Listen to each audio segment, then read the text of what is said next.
Okay, so I'm going to use the last part of these batteries here. We're going to do a thing where we're like, well, we're going to go like, we're going to paywall this shit. So we'll get like one free one a week. And then our Sundays, if you've been listening, they're going to be a Patreon only subscriber kind of aficionado. You are like one of, you're kind of on our rock star rock and roll journey. You essentially become a rock and roll detective. You're basically doing the podcast, and we know you could do it too. We're gonna ask you if you want to give a little bit of money to listen to the second episode each week, and if you do, and if we get enough money, we're gonna do really funny shit with it. Yeah, and we're going to dig a little deeper because we'll be able to pay our rent eventually, perhaps. One day. We might be able to do one at Ocean Way or at Abbey Road or Trident. Now we're Trident, and that guys. would mean that then I can give up my janitor job. Yeah, exactly. So this is enjoy this Wednesday episode, and on Sunday we're going to be doing some Nielsen Schmilson action. Johnny's favorite artist of all time. Hear Johnny wax poetic on. Exactly. And we just recorded it, and I know it's a really good fucking episode. His dreams of the past. Yeah, because, we'll be discussing Nearly Man and rock I'm happy and roll. to say that it may be my favorite episode. I think it might be the best episode we ever did. Yeah, I would say so. Anyway, there you go. That's our, our this one you're about to listen to, Transformer. I fucking loved it. I was a little tired. Dude, so I ruled on it. James ruled, though, so here we go. Is that the one where I started talking about Hopper, or is that we already done that? Is that one already up? I think we talk about him every week. Okay. Well, anyway, there'll be a Patreon thing. There'll be a link. It'll be on our Instagram. It'll be everywhere, and we'll be like directing you to it. Create a Christmas miracle. Give what you can or what you want, or just listen to us every Wednesday. Listen, we're indie musicians. We know how this works. If you're only going to listen on We've been doing everything for free for our whole goddamn lives, and it's a goddamn impossible way of life. And if you're only we'll continue. If you're only going to do Wednesdays from now on, just know that we've decided to only do Barbra Streisand albums every Wednesday. That's what's coming up for you guys, so consider it. Pay up. And consider it wisely. Pay up. What was the game just then? Seahawks, Eagles. So get me caught up here, right? Well, it's kind of hard to keep track because so many teams keep getting COVID-19. But the season, we're in about week 12 right now of the NFL season. Yeah. Seahawks are looking good, although they've been losing lately.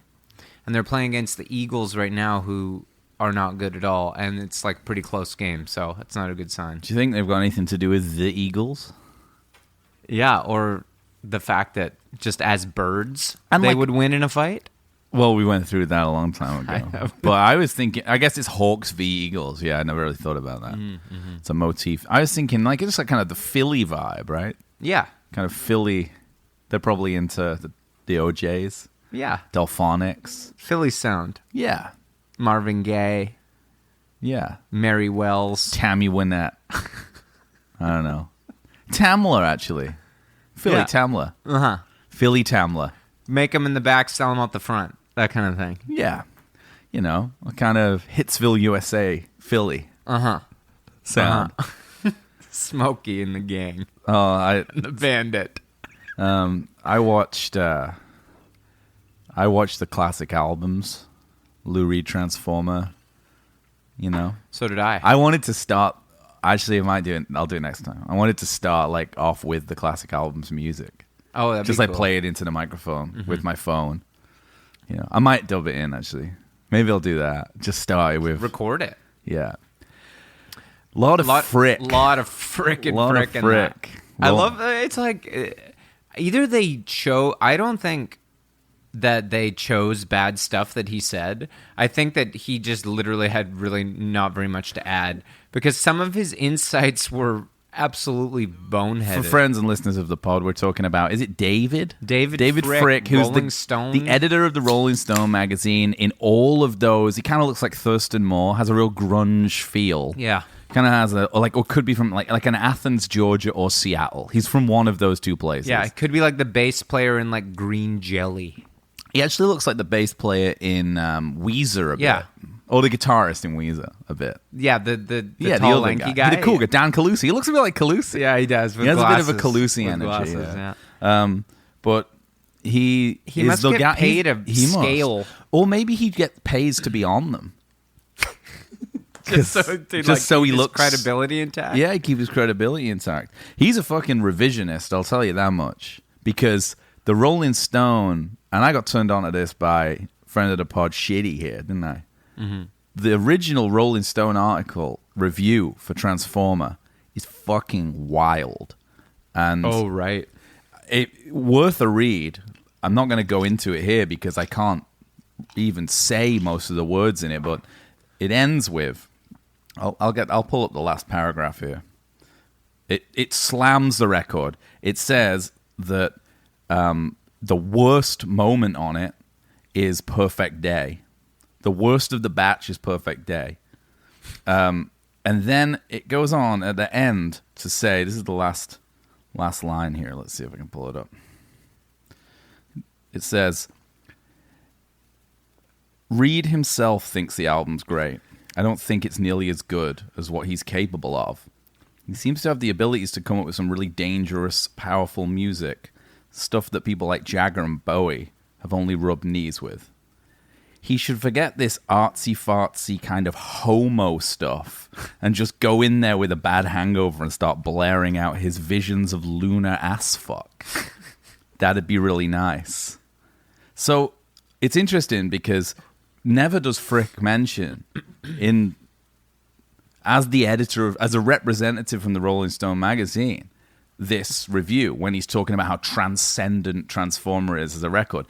Anyway, and I thought it was interesting because I thought if they hated Transformer that much, I wonder what they thought of Berlin. Probably loved it. So I pulled up the Berlin review from the year later. Okay. And this is a real shit sandwich review. Because listen to this. Single paragraph. Lou Reed's Berlin is a disaster. Taking the listener into a distorted and degenerate demimonde of paranoia, schizophrenia, degradation, pill-induced violence, and suicide. There are certain records that are so patently offensive that one wishes to take some kind of physical vengeance on the artists that perpetrate them. Reed's only excuse for this kind of performance can only be that this was his last shot at a once promising career. Goodbye, Lou.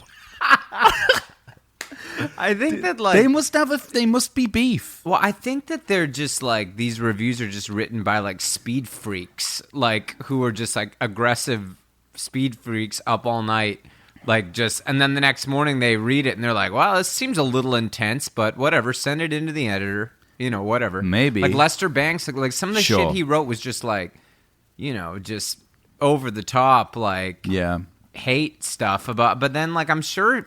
They were just kind of going for shock value reviews, I think. But they really had it in for him. I mean, I looked on their like best 500 albums of all time, and like both those records are in the top 200. You know why that is, though? Tell me why. Because he hates journalists, Lou Reed. Yeah. He purposefully would prod them and make fun of them in interviews. So I think there was like sort of a universal kind of understanding. Like, we gotta, exactly. Fuck Lou. Because he's like, fuck you. And they're like, well, we just give you bad reviews. So why is a lot Fricke of that cool went on with it? because they thought of themselves like they fancied themselves like important at that era. Dude, as important as the artists. Music journalists fucking suck. Of course. Well, I mean, we are one, ostensibly. Musicians are bad.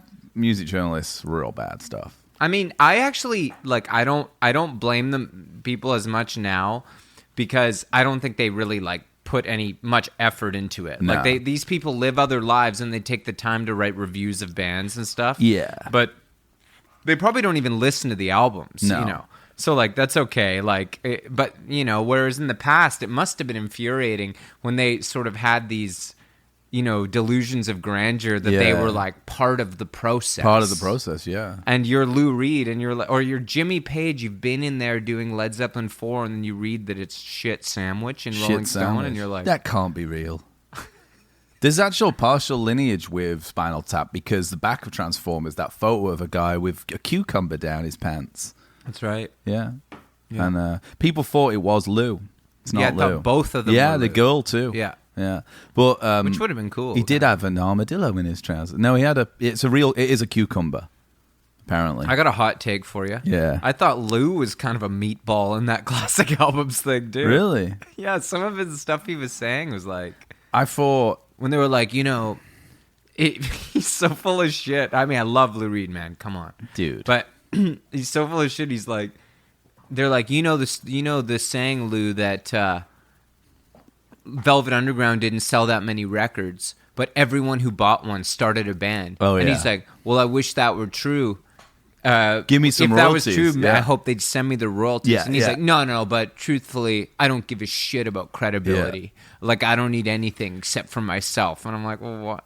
I tell you what was cool, though, about it is, like, say what you will, but, like, him and sometimes it's, like, comedic, but, like, him, when he played Vicious on an acoustic on that classic rock thing, I was like, this fucking rules. So crazy? Dude, it fucking ruled. Craziest. It's awesome. But I was watching it, and I was... like mesmerized by how he like changes key. Yeah. Like when he's singing when he's older. Yeah. And like he goes like vicious, you hit me with the but like it's never out of key. You're quite good at Lou. I can do. Yeah. You do. Yeah, I can do it. Give me. Come back to me later. You can do Lou and I will do Bowie. Yeah, I can do. Oh yeah. What? I came from Miami, FLA. Okay. I like it. Lou, you should write more songs than 5 a day. A perfect day. It's not very exciting to do, Lou. Feed animals in the zoo. Then you made me forget. You know that was re-recorded like a kind of like I can't remember what it was for. It was when I was a kid. Like it's like in England they did like I don't think was it famous here like the remake of that song with like loads of famous people in it. Yeah, from like charity and shit. Yeah. Was it famous here?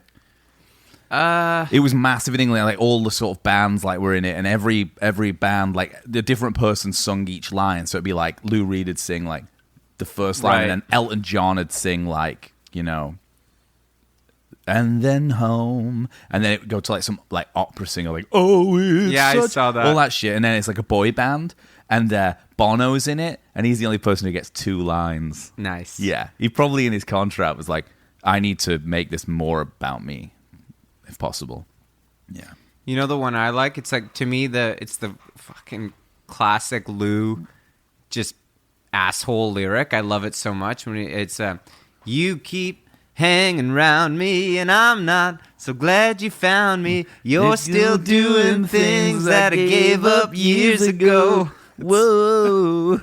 There's a lot of that stuff on that Jeannie record. Was a rich young yeah. There's a lot. There's what's the other one that's like got that kind of I'm so free. He kind of is kind of scared when he sings sometimes. Yeah, well he's paranoid. He has like got like a paranoia about his whole energy. So free. The older he gets, like I love that record New York of his. Yeah. He's the most New York of all. He's the most New York of all artists. 100%. Yeah. It's the most New York sound, which is interesting that it was made in London. Transformer. Yeah. Recorded in Trident. Love it that like... Which I love. Bowie Trident. just fucking like had Trident. Nilsson recorded there too. Yeah. Preamps, very famous preamps. A lot of low mids. You can shitty rooms. They have these interesting mid bands on them. There used to be a Trident board in Vancouver at the factory. I'm sure they're all here now. Yeah, there used to be a Trident board at the factory, and interesting mids. You know when you play on one, you mess around with the sort of low mid kind of boost, kind of in the 2 to 7. I mean, I'm going to say 700 range, which is where you find like bass picking a lot. I find it anyway. Immediately you're like, oh yeah, Brian May.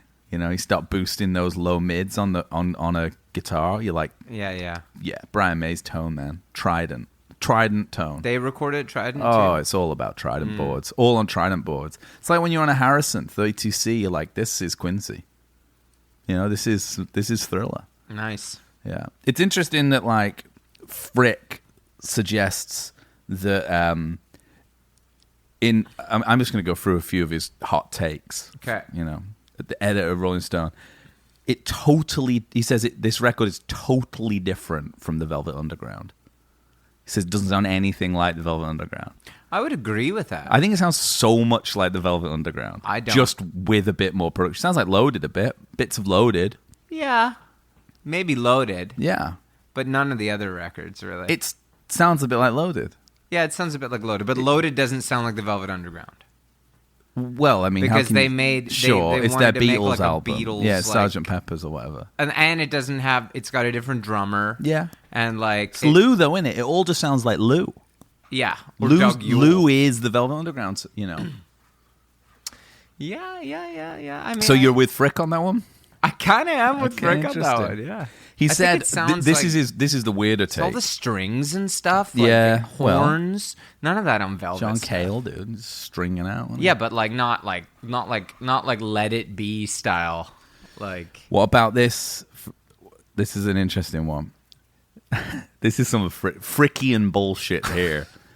It wasn't made to sound good in 1972. That's why it sounds so good now. Like it was like proto-futuristic, the production or something. That's, I think, what he's going for. It sounds like Brothers in Arms or something. Like it made it sound 80s.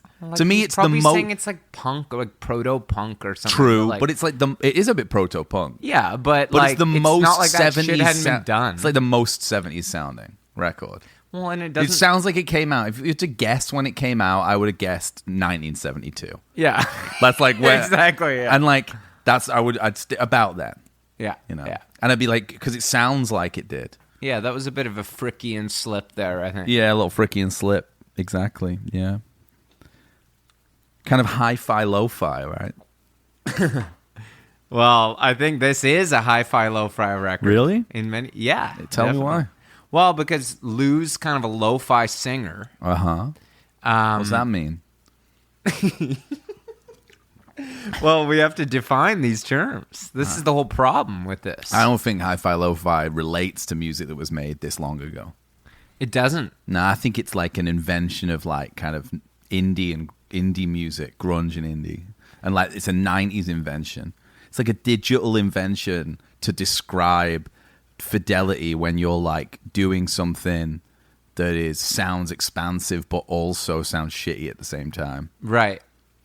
Like Spoon are hi-fi, lo-fi. So which aspect of them are hi-fi? Well, there's like the records are really beautifully recorded. They sound great, but sometimes they'll just have like a shit sounding acoustic deliberately on it, which is like reminiscent of like a Beatles energy, like a wide panned thing to make it feel like... Right, but I guess it was all like that back in the day, you're saying, so you can't really claim I don't think there's like hi-fi, lo-fi exists in the 70s. I don't think what people think they know what lo-fi and hi-fi mean. No. But nobody really knows because they think that lo-fi is like something that doesn't sound perfect.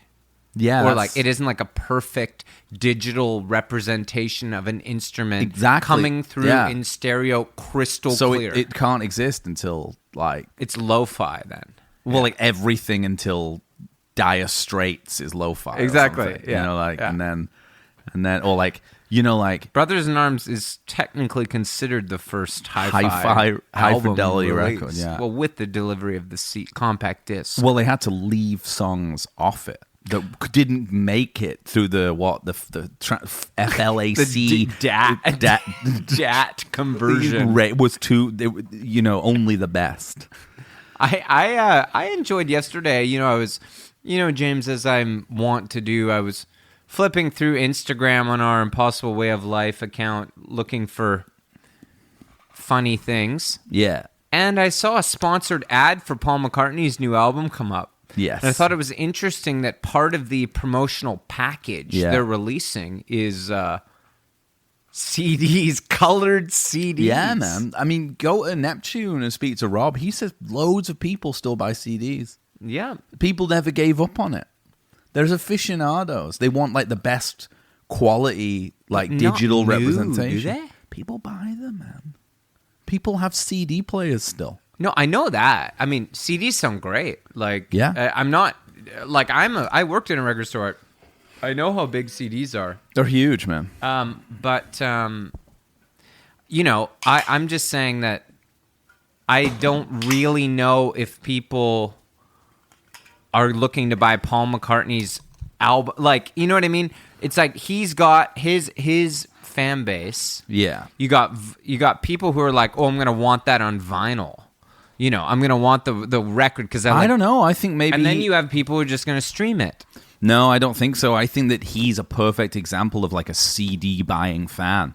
Because it's people who like were into vinyl, but now, you know, just through there being a lack of alternatives, that generation got into CDs, you know, because it's like lossless, perfect audio. And now they like stuck with them. They're like, I'm not going, they don't go back. As soon as I started talking, I knew I was wrong about this. They're not going back. You don't go back. For some reason, I just like we thought did it as that the time being, of manufacturing new CDs was sort of in it's the so cheap, though, isn't it? That was in the past. We got into vinyl. It was reactionary. You know what I mean? It was part of the identity. If I was dressing like a cowboy, I had to have a copy of. You know, I was like, no, have you heard it on vinyl? Very different record. Yeah. I've been thinking actually that instead of releasing these podcasts online, we should press like a 7-inch record store day twice a week.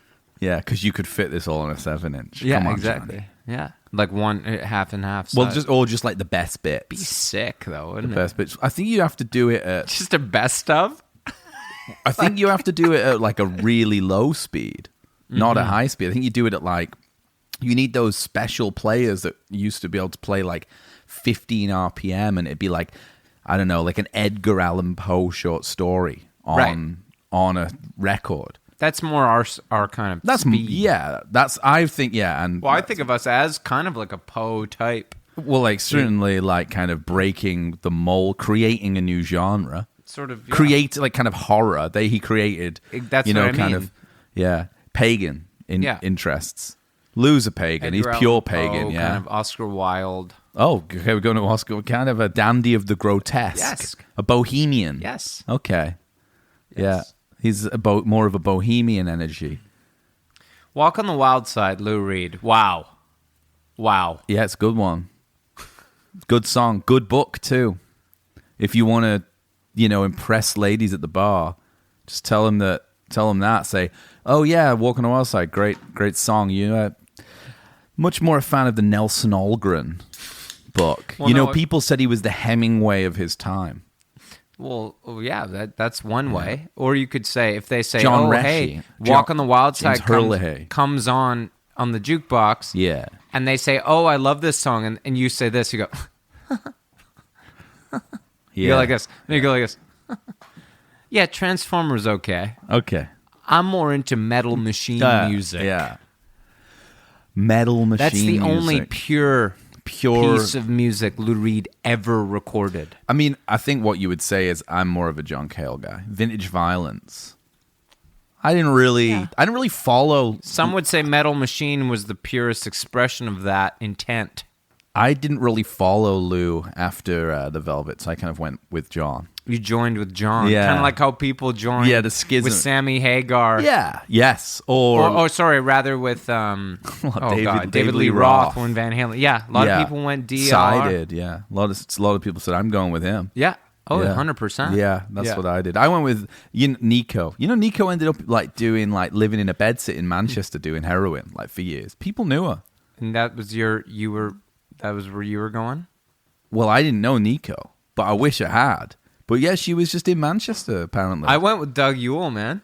Yeah? Squeeze. You into that album? Well, no, I don't know that record. The Velvet Underground, Squeeze? Oh, yeah, sure. The one after Lou left? Yes, I don't know it. It's like okay. Do you know Lou's first record? Yeah. I don't know it. I like it. Here's an interesting... Here's another bullshit Frickian point. He said... They were talking about that first Lou Reed record, and he was like, it was, you're talking about like a punk artist going in England.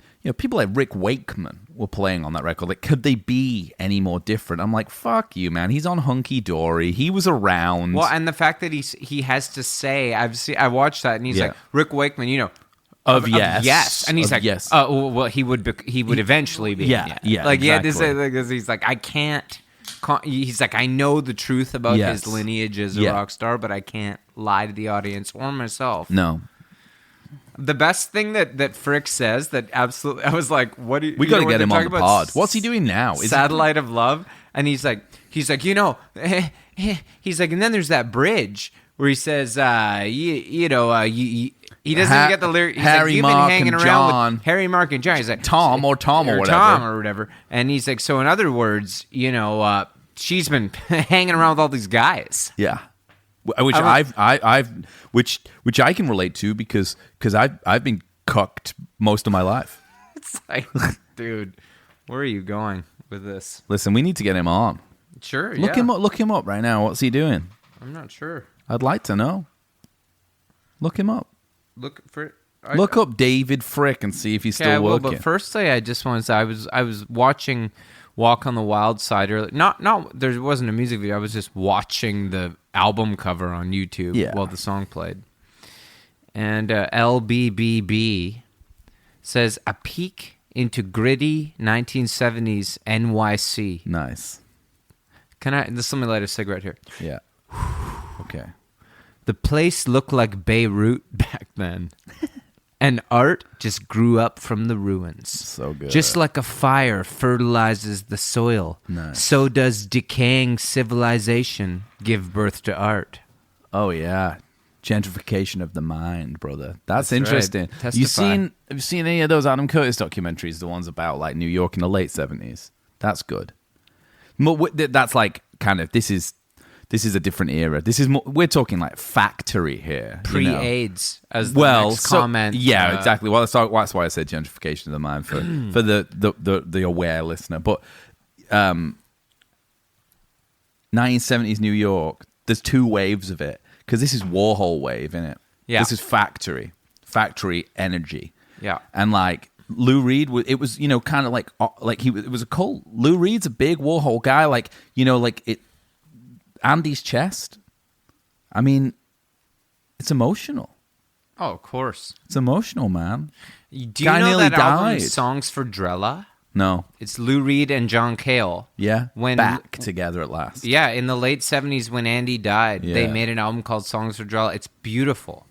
Because they used to call him Drella because he was a combination of Dracula and Cinderella. Oh, that's nice. And clever. It's clever. Really, really heavy, heartfelt record. And there's some beautiful songs. I recommend you check it out. Yeah, man, I will check it out. I wanted to hear your take on this because, we're talking about that era of New York. Yeah. And this person says, wild place, wild times. Just so you know, no photography was allowed. At least in the early days. I think at CBGB's and a lot of the clubs. Was and CBGB's stuff like that. there then? Of course. I thought it was late. I always think of that as like being like more Patti Smith era. Well, I think that's when it got big, but it was around. Yeah. Well, I don't know. They were all hanging out on like Park Avenue, like at the like couple of bars, and all just hanging out in like Andy Warhol's factory, like shooting. Could be the videos. factory. Well, they're just making videos and shit there, and like cross dressing and being whoever they wanted to be. Really. I love that there was a name of a bar. I love this. This guy says, well, they were at Max's, weren't they? LOL. They were at Max's. Sorry, Max's. That's what I meant when I said Max's. CB's. Yeah. This guy says, I was a bouncer at some questionable places back then. Nice. Cough, cough. Plato's Retreat. Oh, yeah. That's what I'm talking about. Sounds like a sweet place. Do you think that's like the cave? You went back? Is that the idea? No. But or gritty it was.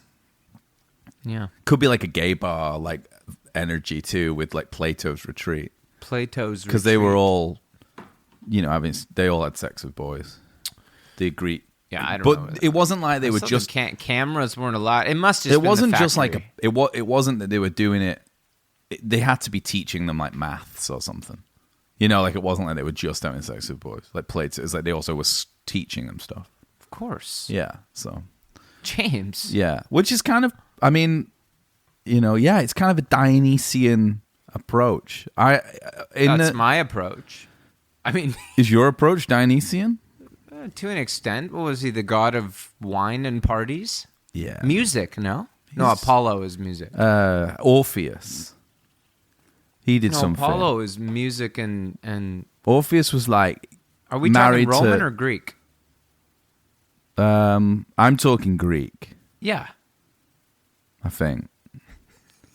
He was banning. He had to go and get his girlfriend, his muse. Orpheus had to go and get his muse from the underworld. Persephone, no. Thermopylae. I think that might be Roman. Yeah. Odysseus? Orpheus.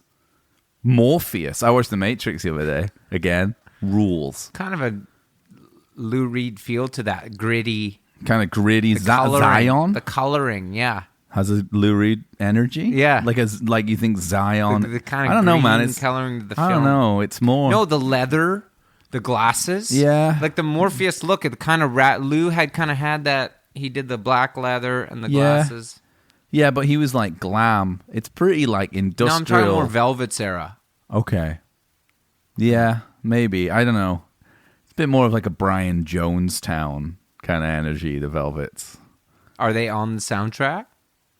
Who? Brian Jonestown? On what soundtrack?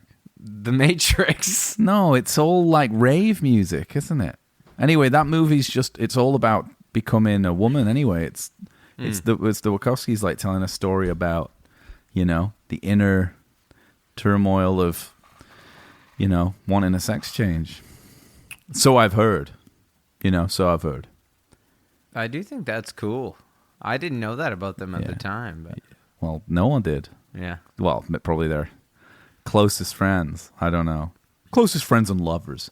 There's a lot of like cool guys talking about like the factory scene where it's like you didn't know if you were hooking up with girls or guys. Didn't really matter. It was just kind of like, she presented as, I don't know what the right word would be, these days, but back then, like, all the people in Walk on the Wild Side are real people too. Yeah. And the Sugar Plum Fairy is the dealer. So he's the drug dealer, right? Right. Yeah, Candy. A hustle here and a hustle there. Yeah. New York City is the place where. They say, hey, babe. Even though Walk on the Wild Side, I think the book, if I remember correctly, apparently is in nobody New Orleans, could sleep with Lou, though. No? Always heard that. Really? At the factory, everyone wanted to sleep with and Lou. He wouldn't put out. No, he wouldn't do it. Interesting. He had a code. Yeah. He had a code. Yeah. He just wanted to hang around and get high. Yeah. I guess. Yeah. Have you seen that Wicked interview with him? I think I sent it to you. Dude, it's fucking. That's it's a classic moment in the lore of rock and roll. Probably my favorite Like I might put it above the Bob Dylan Time magazine. Yeah, with the motorcycles. Yeah. I might put it above that. Well, he just schools the journalists. Yeah. He's ragey. Is it in Germany? No, I don't do drugs. And he does like a soft spoken. No, I don't. No, he's acting. Yeah. Yeah. No, I don't do drugs. No. Yeah. He's like, have you made a lot of money? Yeah. In the past? I don't know. Yeah. I have. What do you spend your money on? On drugs. Yeah. So good. He's got blonde hair or something. He hates everyone. It's probably like 970. Great marketing. Somehow, Metal Machine music. Yeah, it's Metal Machine era. You think so? You think because he was working with Bowie. It was actually interesting thinking about like where David Bowie was in his career there, because he's Ziggy, right? He's doing Ziggy in '72. I'm like I don't know this for sure. I'm just like I'm thinking he's doing Ziggy, and Ziggy's just before Transformer. Like it's got to be the same year. Mm-hmm. So he'd done Hunky Dory, which is his Warhol, vibe. Andy Warhol looks a scream, hang him on my wall. Andy Warhol, silver screen, silly little fat man, blows his bloody brains out. Chubby little loser. No, that's not right. He's benign and facile. He's a fat. See his pockmark. That's a bit in it. That's a bit, dude. Dude, imagine sold his soul for a shot at fame. You imagine like being Ricky Gervais and being like, my hero. I'm so famous that I can ask my like hero to be in my show, but I'm going to ask him to come on it and just in the whole bit. I'm going to say, like, I want you to do a pastiche of yourself, but just making fun of me. Like, it's genius. And the song's actually it's pretty a good song. Yeah. That's nice, Linda. I think we'll use that, yeah. Yeah. Everybody sing that line along with me. Like, yeah. Pug. That's so good. He's a fat man. See his pug nose face. Yeah, dude. I watched that a couple of times yesterday. I watched all of Extras. Really? Recently. It's amazing show. Yeah. It's really, really good show. Do you think that, like, Lou... What do you think Lou and Jagger's relationship was like? He hated everyone. Yeah, but he likes David. He liked David, but he but like and David Bowie and Jagger, good friends. Lou Reed didn't and Jagger, much big of New York music. Guy. Sorry, he famously thought music was really bad, aside from his music. Yeah, kind of like Van Morrison. It's kind of wicked. Like he thought only listened to himself. The Beatles were terrible. Only listened to his own music. I mean, the Velvet Underground are an absolutely incredible group. I mean, I could easily say that I felt the energy. Did it make you start a band? As a very young man, it hit me. I remember they gave a friend of mine gave me the third Velvet Underground record. Yeah, the self-titled. Yeah, and I was about 17, and boy, oh boy, man, that really blew me away. Like the rawness of it, the tenderness.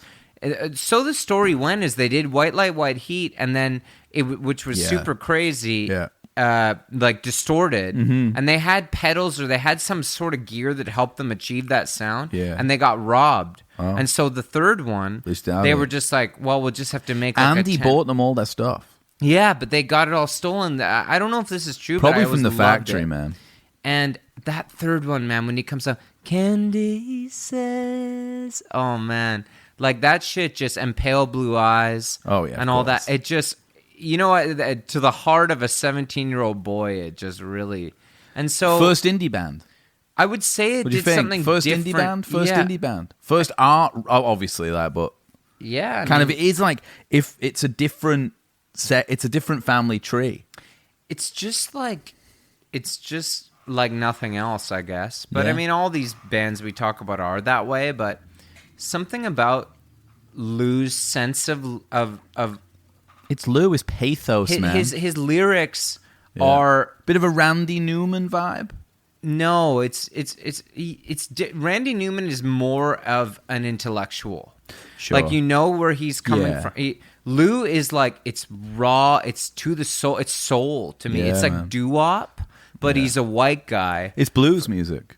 Like his words are just like they're not complicated. No. But he's the only one that can make you feel that way with those simple phrases, you know? Well, because it's full of conflict and pain, right? He's right, it's duende. All his love songs love songs are full of pain, you know? In the tradition, he's also in a lyrical tradition that certainly in terms of like proponents, like famous proponents of it, he's the first to put that to music. Like he's a beat poet, like Ginsberg. It's like and this is like New York stuff. Burroughs, all this. It is, and Hubert Selby Jr. Of those poets. He's in a canon of poetry as opposed to. And like City Lights energy. That's what it is. Yeah. It's kind of got a San Francisco City Lights energy. It's like the Kerouac thing, the whole beat thing. He would probably like refer to different poets, but like Ferlinghetti. Yeah, I don't know who, but it was Lou who told Leonard Cohen to put his words to music. That's great. It's an amazing story that Leonard was like in a New Chelsea York. Hotel vibe. Leonard was in New York having sex with Janice. On an unmade bed. Not sure the time. I think he just got a blowjob. Not sure the timeline. You were talking about before we just had to take a break because of the fucking batteries on this stupid fucking Zoom recorder. No, it's a great Zoom recorder. Just need to... Maybe that should be one of our Patreon levels. Just like a battery, like a pack of batteries. Yeah, a pack of batteries. If any of our fans out there want to contribute enough to our upcoming paywall... so that we could just buy some Duracell. It'd be really cool. And so as of thinking, like, we'll probably do it before Christmas at some point. We're going to get Patreon going. So if anyone wants to, we've got a few people who listen religiously. And, if you want to give us a Christmas present, a Christmas miracle, do that. That'd be really nice. It's kind of a miracle on West 4th Avenue. It's a kind of a miracle on positively West 4th Avenue. Yeah. Exactly. You were talking about, we were talking about Leonard Cohen getting a blowjob on an unmade bed by Janis Joplin in a Chelsea hotel when Lou Reed. Right. Yeah. Right. No. So the story goes is that Leonard was down there promoting a book of poetry. Yeah. And Lou. Beautiful Losers. Oh, no, not novels. No, maybe more of a tarantula. Oh, right. Kind of a Dylan-style tarantula. What? Yeah, I have a copy of Tarantula, yeah. I have actually. Is that Dylan? I'm kind of working on my own Tarantula, actually. What am I thinking of? Yeah. It's Dylan. Yeah, that's Dylan. It's it's bad. I've got it up there. There's nothing anyway, in it. my mind's not sharp tonight with the names. Yeah. But and Lou met him. Yeah. And said that he should consider putting some of his words to music. Interesting. And Leonard Cohen has said since that it was that meeting that inspired him to sing. And this must have been in the 60s. Oh, yeah. Well, Leonard Cohen's first album is like 67 or something, so Yeah. this would have been a bit before, yeah. This is when they were just... This is kind of like Paris in the 20s stuff. Yeah, You know? exactly. They're all just there. Yeah. It's amazing. Yeah. No, they knew each other. Writers. Oh, yeah. Poets. Beat and poets. yeah, Cohen obviously had a thing with Nico and all that too, right? So he was everywhere, man. He's the other guy, Yeah. like Lou Reed. We haven't talked about Leonard. I'd like to do an album of his on here, but he's the other guy to me that's like Lou in that way. Yeah. I mean, obviously, but different though. Lou, I don't know how to say, how to really phrase it. Yeah, he's kind of like... Yeah, he's the poet laureate of New York. He's the beat poet of rock and roll. But he's also just kind of just rapping, man. Like he's kind of just talking in his songs. And I love it. Yeah. You know that one, the other album I love, Coney Island Baby. Yeah. And he's got that song, Coney Island Baby. I love that. Coney Island of the Mind, Ferlinghetti book of poetry. Right. I mean... it's like... And I want to play football for the coach. You know that one? Yeah. And he's like... He's from Long Island, right? He's a Long Island boy. Mm-hmm. You know? Mm-hmm. It's there. He's like... the one thing I thought was fucking miraculous is that between Max's Kansas City, the live record, best live record of all time, best sounding live record of all time. It's up there. And Transformer is a year. It's a year. And he released another record too. It's only a year, man. He disappeared, went to work for his dad's company or something. Yeah. And then fucking went to London twice, made 2 records. The first one was shit, he thought. So they were like, oh, you can do another one. So it the first one David has Bowie. one amazing song on it called I Love You. Mm-hmm. It's a beautiful song. Okay. Yeah, worth listening to. I know what you mean. Do you know that Velvet? Well, I just love it that they fucking it's prolific, and he talks in classic albums thing about David was putting him under pressure to write more, being like, you're not writing, No, that's Andy Warhol. Yeah, you're not writing enough. Yeah.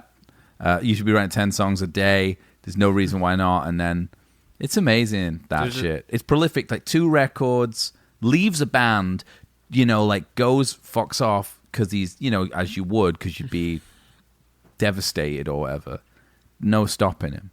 Mm-hmm. What the fuck do I do? You know what I mean? I'm going to release a song every 3 months. And it's fucking Lou Reed just but next year he does Berlin. It's just amazing. You know who plays bass on Berlin? Tell me. Jack Bruce. Really? Of Cream. That's cool. It's awesome. He rips, dude. I was reading. Oh, that's right. There's a lot. No, I got Eric Clapton. No, I was actually interested. I was on David Crosby's Twitter earlier. Please. And someone asked him the question, what is the best jam you took part in? Well, that must have been hard for him, James. Well, actually, for him, he said the Stills Hendrix one. He was there? For the Stills Hendrix jam. And then sitting in with, it was the Stills Hendrix one at Bobby's studio in Mill Valley. And someone asked, are there tapes? And he says, yeah, there are tapes of it. No, so someone asked him about Eric Clapton and Van Morrison's Anti-Lockdown single. Did they make a single or? The song, Stand and Deliver. Yeah, Stand and Deliver. And then David Crosby says, Clapton is an intelligent guy, bit of a sourpuss sometimes, but not stupid, so I'm amazed he would associate himself with Van on this. Van is a noted curmudgeon and politically dismal, so why Eric would do this baffles me. Dumb move. And then someone mentions within this thread, Eric Clapton is a racist and is an unapologetic racist. Yeah. And I didn't know. Did you know about this? Well, I only am I really late to the party recently, on this? About a year ago, a lot of this came out. So apparently not. There's no coming out with this stuff. Apparently, in 1975, 76, he played a show in Birmingham in England and basically like on stage said, and using words that I will never say, they all need to leave this country. I don't mean just this venue. I want them out of this country. They're making this place not white, and we need to get rid of them. And this is recorded. This is a record. I thought this is what came out a year ago. No, this was recorded at the time. This is what's so fascinating to me. It's like, again, like if Fricke's doing revisionist stuff with the Velvets and Lou Reed, like this is incredible to me. It's incredulous, like that he was so successful in the 80s and 90s, because at the time it was so famous that he'd said this because it was recorded, and he was unrepentant about it. That it started like Rock Against Racism, where like there was like massive shows like Gang of Four and the Mekons and all these bands were putting on like fuck this old guard of guys who were saying this kind of shit. Yeah. And obviously people recognized at the time the hypocrisy in it because he sung I Shot the Sheriff was playing blues, like and he was unrepentant. The weirdest thing about the Rock Against Racism movement is the other person that at the time they used as an example of a far-right racist because they'd made comments about how Britain would be better under a fascist government and that Hitler had been cool and was the first rock star, and there's some pretty specific British stuff with Enoch Powell, Rivers of Blood. He was a guy like kind of a Bolsonaro type who was like in the conservative government at the time, and he made a fascist kind of gesture in this, at that time.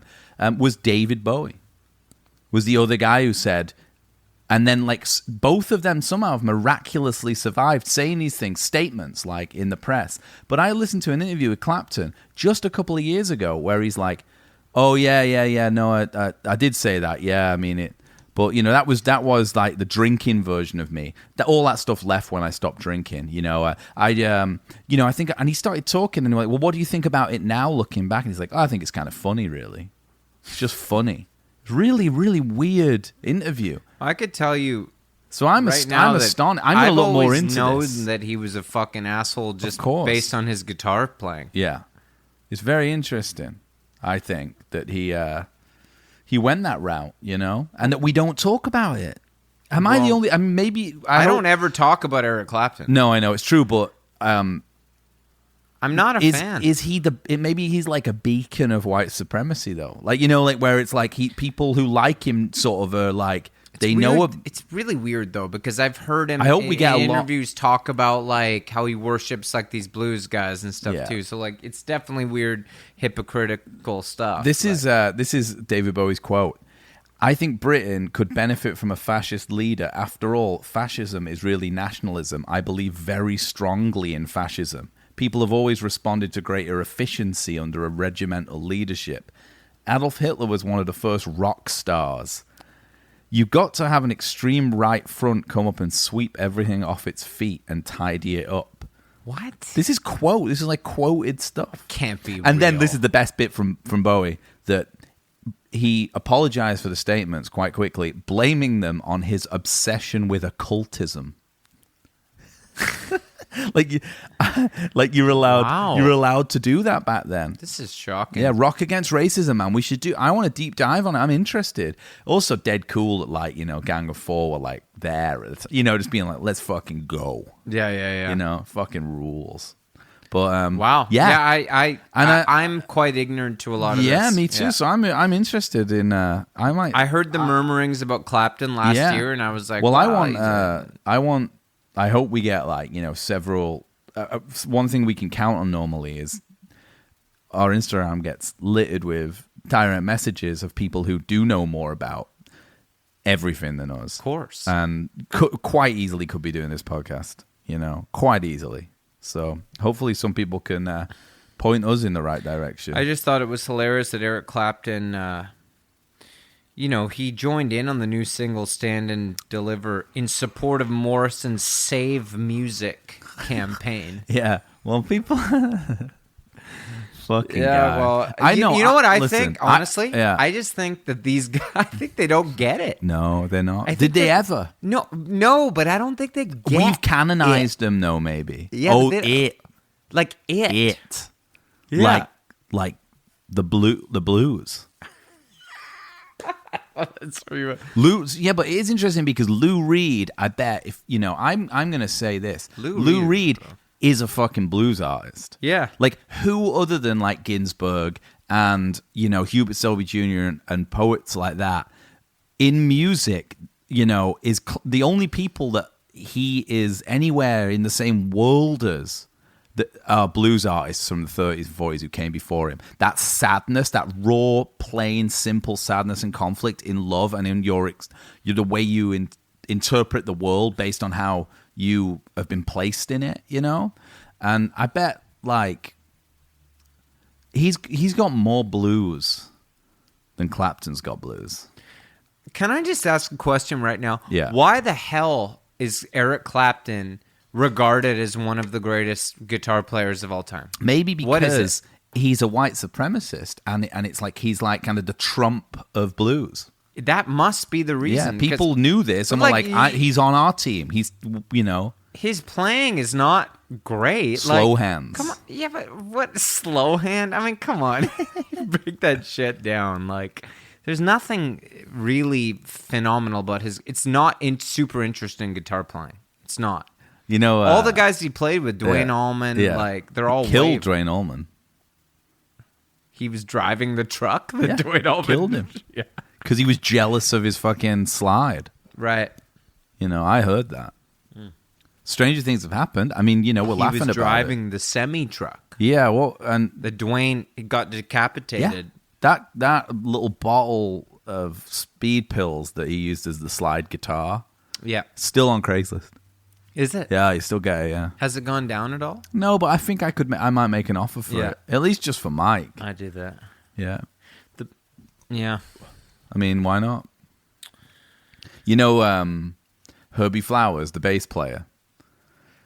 Thought it was dead good in the classic albums how like none of the musicians remember Lou Reed being there. They're all like, yeah, we were there, and I was just, I came up with that iconic bass line, sort of two bass, playing a fucking, I wash your windows for you. And he's playing a clean your chimney, can I? They're playing a double bass, but I knew that the day rates could get double if I played a bass on top of it, so I just played it on the 10th harmonics and double bass, one of the most famous bass lines of all time. Honestly, I don't remember Lou Reed even being there. I never even saw him. I was there for 2 weeks. And then they go to the drummer and he says the same thing. They're like, I'm sure he was there somewhere, but I don't remember him. He might have been in the corner smoking a cigarette in leather, but I just remember David and Ronno.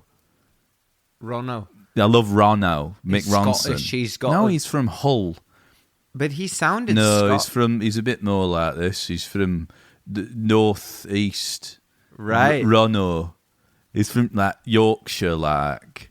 So it's a bit more. He didn't really care about it being in tune. Yeah, I love that. He never really put his guitar in tune, like he'd never done that, like so. It was funny because I'd come in and he'd just be playing song, and I didn't know what tune what and he'd be playing, and I'd get into the machine heads like, and it just move them a bit, and he'd say I don't think he cared that if it was in tune or not.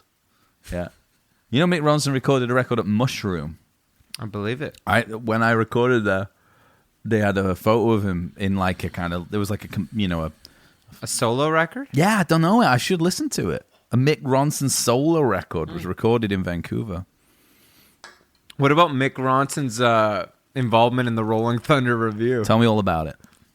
He played lead guitar on the whole tour, but apparently Dylan, he never met Bob Dylan. Similar thing.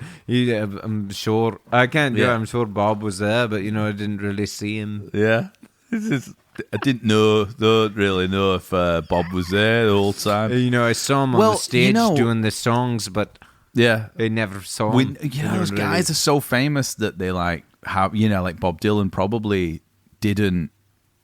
So it must be tough when you're Bob Dylan because everyone's, you're like lionized. Mm-hmm. You're so famous, and people are constantly going to want a piece of you.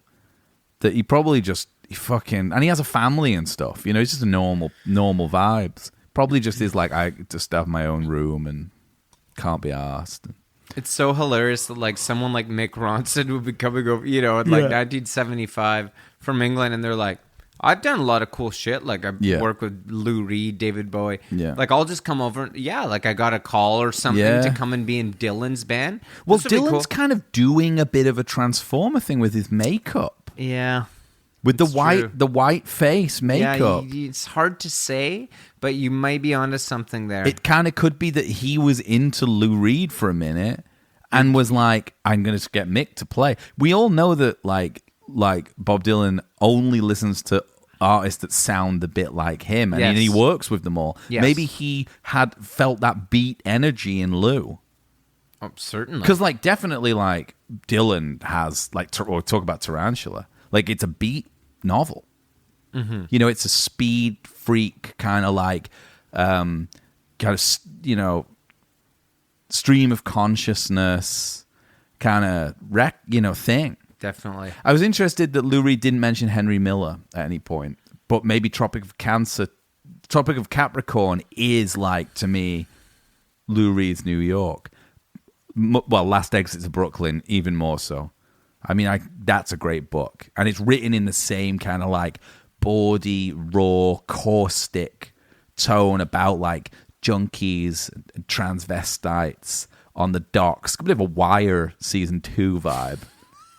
I'm sure he's into it. Yeah. I bet Lou loved Wire season 2. Oh, 100%. Yeah. That's his world. Yeah. Yeah. But yeah. I liked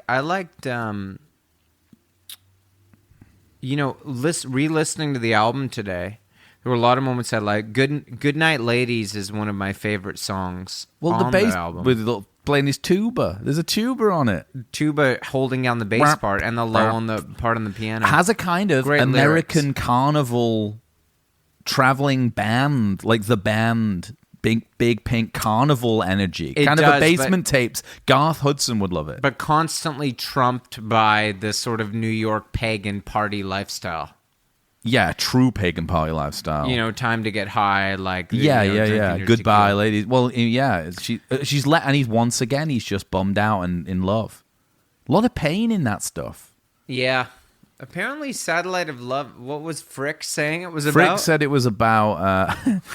I never thought of this. I think maybe I just listened to the song 1,000 times and liked it. It's about jealousy? So it's about jealousy, like the satellite. It's kind of a cool vibe, actually. I love Fricke, man. You know what? Fuck it. He's right, man. Fricke said that it's like about like the satellite goes up and it's actually about him like kind of like undoing style Hugh Grant, like jealous lover walking around New York knowing that his girlfriend's been with Harry, Mark, and John. and like being like, it's dry, like this shit drives me out. And like Satellite Way Up to Mars, soon it'll be in like filled with parking cars because he's gonna be like parked in his car, like looking for jealously at his lover. Like, I see. I watched it on TV. Like I love to watch things on TV, but it's like CCTV maybe, or just like kind of filming people because he was in the factory, kind of filming vibe. It's got a voyeuristic kind of Blue Velvet energy, I see. kind of a Kyle MacLachlan in the cupboard kind of feel. Yeah. You know? You just got a new TV, didn't you? Yeah, I got a big Black Friday deal, man. The first thing I watched on it was I watched The Matrix. Then I watched. Have you seen The Ghostwriter? No. Ewan McGregor, Pierce Brosnan. It's Polanski. It's a Polanski movie from the I guess the 2000s BBC one. I laughed because the review I read of it said like it's Polanski, but not with his like infamous punch, which I thought was kind of tasteless. Review. Yeah, his infamous thrust and punch, film to film, but yeah, yeah. But he definitely had it. I watched physically and cinematographically. Walk on the Wild Side to me has one of the great saxophone solos of all time. Something I wanted to get into. Better than Urgent by Foreigner? We've talked about great saxophone solos, but have I mentioned to you my favorite saxophone solo of all time, James? Yeah, you have. Have I? What is it? I can't remember, but we've already covered it. Can you give me a clue? Like, actually, no, don't even give me a clue. Let me just think for a second. I'll give you a clue right now. No, let me just think about it for a second. It's Jerry Rafferty. No. Baker Street. No. It's. I know what it is. Give me a clue. I know what it is. It's a Christmas thing. That's true. Yeah. Rocking Around the Christmas Tree. Yeah, no, I knew that. You've said it before. I forgot. Have I said it on the podcast? Yeah. That's my favorite. Dude, I was on Camby the other day. I'm telling all you people right now, you're all laughing. Listen to it. Okay, great. Listen to the saxophone solo in "Rocking Around a Christmas Tree," then listen to the saxophone solo in "Urgent" from Foreigner 4. And Ryan doesn't see which. Better. In fact, we'll do a poll. You can do that stuff. We'll do a poll online. Yeah. Which sax solo do you think's better? I can probably figure out because you taught me how to do some of the. Yeah. I don't know if you saw my little last waltz. I was really impressed. That was the first one I'd ever done. Yeah, I was impressed by it. It was about Robbie's chest sweat. It took a long. You know, I felt really bad that we did a whole Last Waltz episode and I didn't talk once about the song. It Makes No Difference, Rick Danko's version, because that is my favorite moment. Yeah, it's incredible. When Garth steps out actually with the soprano sax and does that solo on that silver soprano. It's almost like Garth Hudson. He finally had an identity there all of a sudden. Garth brings the American carnival freak show energy to, which is part of the pastoral kind of pilgrim vibe of Americana that he does so well. But it does show up in Goodnight Ladies. Oh, yeah, definitely. You know, that kind of strange mixture of pagan energy, like pagan New York sleaze degeneracy. Yeah. Just a New York conversation. Yeah. Recorded on, it was recorded because I just watched the fucking classic albums. They're all on Prime. It's fucking great. Thanks, Jeff. But, recording on 16 tracks, like, what the fuck are we doing? Thanks, Jeff. Merry Christmas. Yeah. What the fuck are we doing? Recording on 16 tracks. That's it. Whole record. Yeah. Every song, it's incredible. I love the guy who was it Ken Smith? I like the that engineer. guy. I liked him a lot. He was the engineer, I believe, on He's a house engineer. A lot of Lennon stuff too. Okay. Double Fantasy, I want to say. Okay. I could be wrong about some of this. I don't know. But I liked his energy. He was like, we had an approach that was to keep things in contrast to David's music, which we'd done to keep things very live. 2 guitars, bass and drums, that Loved sort it. of thing. Yeah. And he said, and this one, Vicious, we did that way. Oh, that weird backwards reverb. Backwards echo Yeah, thing? glad they left that out. Yeah. He played, but he made sure Yeah. to play. It was obviously like Bowie was like, "Fuck that, I don't want that on there." But he was tacky. like, "Let me play it for you how I intended it to be played." Do you think it has a Trident Studios feel? That record. My knowledge of Trident is only Nilsson Schmilsson, Son of Schmilsson, and Transformer. What else was recorded there? Old Bowie. Oh, really? Let's have a look here. See if it does. Is there a reason you pronounce it Bowie? I just never remember how to say it, and it's Bowie, and I don't know why, and it's like from just being a kid, and I say it wrong, you know. It's not how you say it. No, I thought maybe it was like a thing that I didn't know. No, I don't think it's a thing. I think it was subject to negotiation at some point, but it isn't, because I don't know why I say it. Okay, let's have a look here. Okay. Oh, the Beatles recorded Hey Jude there.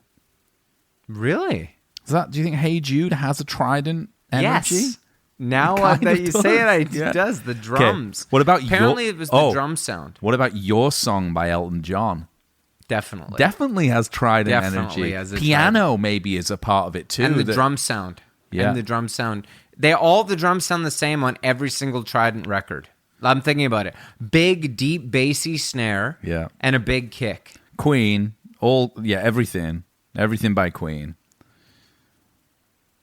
Okay. Manfred Mann's first #1 single, My Name is Jack. I don't know. Don't know that song. I don't fucking care about that.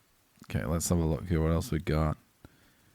In the 70s, Bowie, Elton John, Mark Bolan. That makes sense. Zappa was T-Rex? there. Fucking yeah, T-Rex. Yeah. Like Bang a Gong? That stuff? Let's see if... Yeah, I don't know. Electric Warrior, should we see? Yeah, Electric Warrior, yeah. Let's see if Electric Warrior... Same drum sound. I'm getting blown away by this. They all the drums sound the same. Listen to Gotta Get Up by Harry Nilsson, Bang a Gong, Your Song, T-Rex, and Hey Jude. Okay, but Electric Warriors was also produced by Visconti. Right. So, Bowie connection. yeah, kind of that's the connection. Recorded at Trident Studios. But you know what's funny? Recorded at Trident. But you know what's funny is that I heard that when Nilsson was going to go to London to record Nilsson Schmilsson, that he did it because Richard Perry said you get the best drum sound at Trident. So I think this is the connection. It's all about the snare and kick sound at Trident. I think it's about the board itself. Famous pre's. Yeah. You know, famous EQs, because their EQ points are slightly different from, you know, the traditional Neve. Very musical EQs, but there are slightly different points, you know, than Neve API. You know, SSL's not there yet. You know, EMI. Universal Audio, not an Ocean Way thing. This is very interesting. Ziggy was done there. Queen 2, Sheer Heart Attack. This isn't surprising at all. You think about Thin Lizzy, dude. Definitely. Yeah. Same drum Same sound. band. Same mute. And Brian May's guitar's kind of a Thin Lizzy energy. Yeah. Definitely. Dude, the question is, better than Abbey Road?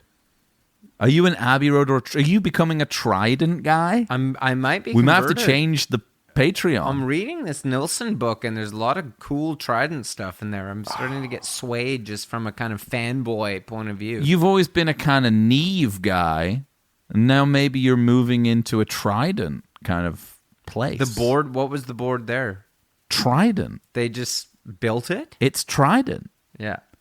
It's a Trident board. Trident Studios. Well, I also watched Aquaman the other day. Yeah. And I saw Willem Dafoe wielding a trident. That could be part of it. It could be that some of the... Well, you were talking about the Greek gods. Was that trident like as big as him? Poseidon. I saw Willem Dafoe in an airport. Tiny man. Yeah, well, you should see him wield a trident. You thinking that it has a... Who was the... Poseidon. Yeah, I would say Poseidon is one of my favorite Greek gods. So it could be influencing my decision to prefer Trident too. That's true. What about like The Little Mermaid? How do you feel about that? I'm a fan. I've heard, What was the guy called? I heard they're rebooting Ursula. Ursula? Yeah. The evil villain? Sebastian the Crab. I just remember He's kind of like a reggae. Weird, Was he like a reggae guy? Yeah, I feel like the kind of racist song. It's like sort of like What, Under the Sea? Cultural appropriation. What, Under the Sea? Yeah. Well, Clapton would have no problem with it. He probably played on He probably it. wrote it. Yeah. He probably wrote Under Everything's better down where it's wetter. Take it from me. Yeah. Was he African or was he West Indian? I think he's Jamaican. He's a Jamaican Caribbean crab. crab. Do they have crabs out there? Yeah. Is he a crab even? Yeah, Sebastian, yeah. Sebastian the crab. Well, with a French name, he's probably from Haiti. And then they had the other kind of like sort of part He's of a the French Haitian guy, Les Poissons. Oh, yeah. No, so there's a French energy. He's probably Dominican Haitian. No. I think Sebastian is full on Jamaican. He's called Sebastian. He's got it. I guess these posh English people are called Sebastian. It's got a bit. It could be French Guyana. Maybe, yeah. It's there or Haiti. Yeah, but it's and Haiti's interesting because they emancipated themselves from slavery like by booting out the colonists. The only place that did it. So, it has a pagan energy. Yeah. They rejected Christianity, which was a good move. But it doesn't stop the evangelicals in America blaming them for like their own hurricanes. You know what I mean? Yeah, definitely. So there's a lot of stuff going on here. A lot of cross-pollination. There's a theory that reggae music was created. Oh, I know. I love this. Let's do it. Because American R&B was coming through the radio stations at a bad signal. The bandwidth. Yeah. And so it was cutting out the downbeat. Yeah. So they didn't know where it was. Nap. Yeah. It's a theory. Yeah, 2 and a 4 instead of a 1 and a 3 kind of Exactly. Yeah. Such a joke, obviously. Yeah. I love it. Be cool, though. I'm going to tell someone, when the bars open, I'm going to have so much stuff. Well, you'll get free drink. Tell the bartender. You'll get a free drink. It's a great way to get a free drink. Yeah. They'll put on One Love by Bob Marley. You'll be like, listen, I'll tell you something. And you'll be like, about can this. I tell you something about More this? of a Kaya guy. Yeah. Catch a Fire. Of course. Yeah. Jamaican versions. Well, yeah. Yeah. I've never even heard. Like the ones with Eric Clapton. I've never heard them. blues Exactly. solos on it. Yeah. He's like, yeah, I can. This needs a little white energy. A little bit of white privilege. Yeah, that's what. Needs a little bit of white He's like, supremacy. you know what this needs? Yeah, some fascist energy. soloing. It's just it's just a fascist groove thing. The original rock star. Yeah. Jesus Christ.